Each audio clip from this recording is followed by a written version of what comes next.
Hey guys, it's election year, and this is one of the biggest elections in a while. I'll be releasing a video talking about how to vote from China or any other country you may be living in, because it's still your right as an American and can be done from anywhere with an absentee ballot.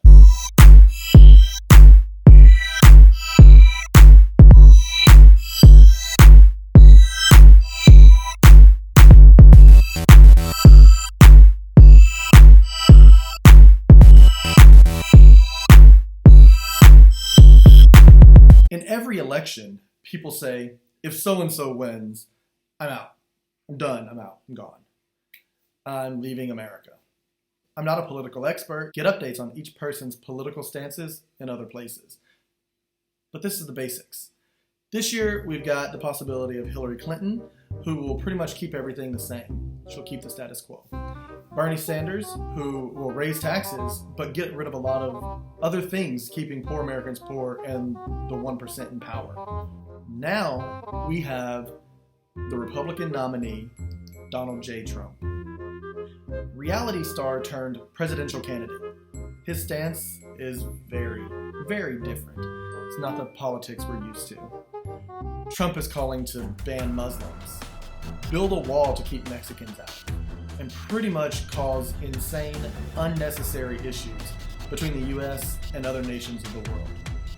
No matter the reason he's where he is, and no matter how he has gotten the following he has, he's here, and he's running a campaign of hate and intolerance. This is leaving a much higher number of Americans threatening to leave. Luckily for them, there are several ways they can do this. Both Canada and now Ireland are offering American political refugees from a Trump presidency asylum on islands. In Ireland, the island of Innishturk off the west coast, and in Canada, Cape Breton in Nova Scotia. Both islands seem less than ideal, but to those seeking asylum, these islands may just be the answer they're looking for. According to Mary Haynew, probably butchered that, Innishturk's development officer, she says, I've heard there are quite a few people in America looking to move to Ireland and other countries if Donald Trump becomes president. I'd like them to know that we'd love to see them consider moving over here. Our big concern is employment and trying to encourage families to move over here because the population is declining. The island featured on an Irish TV documentary last year, which gave us great publicity and a good few extra bookings. But we ended up having a terrible summer and a lot of people canceled. They'd be given a huge welcome and they'd find this a fantastic place to live and to bring up children. Their kids would probably get the best education anywhere in the country too, because the teacher to pupil ratio is nearly one-on-one. Although winters can be hard and it's the kind of life that wouldn't necessarily suit everyone, they'd find it very peaceful here, and they'd soon find out there's nowhere as nice in the world on a summer's day than here. Now, is that true? I've looked it up. There are videos on YouTube about Innishturk, and it looks beautiful. But it is hard, rocky soil from what I can tell. And you're on a tiny island. But that could be better than having Trump as your president. I don't know. That's up to you. Now, Canadian radio host Rob Calabrese, out of Cape Breton, Nova Scotia, has created a website called If Donald Trump Wins. The website pitches the island as a new home for political refugees and states, don't wait until Donald Trump is elected president to find somewhere else to live. Start now. That way on election day, you just hop on a bus to start your new life in Cape Breton, where women can get abortions, Muslim people can roam freely, and the only walls are holding up the roofs of our extremely affordable houses. Now yes, this website was created to be a joke, but also a real thing.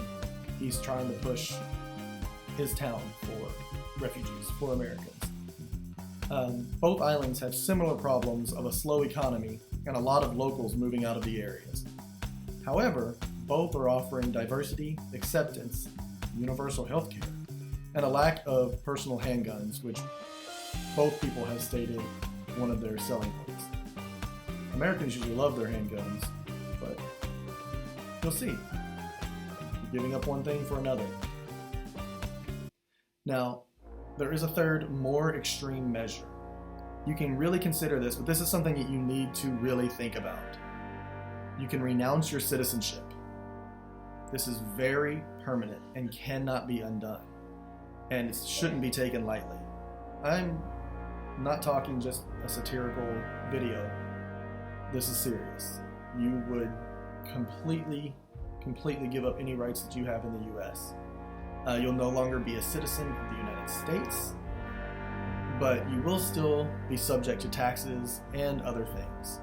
You can look this up, you can Google it, and I'll put a link in the section down below, and you can see if it's for you. Do your own research. Basically, this process just requires you to show up at any US consular or diplomatic office, to be in a foreign country, and to sign an oath of renunciation. Don't take any of these options lightly. Again, do your own research and choose which option is best for you.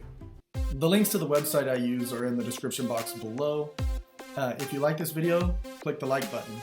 And if you want to be updated every time I upload a new video, click subscribe. This week in the comments section, I want to hear whether you would consider any of these options, any of these choices, and which one would you choose. Until next time, 再见。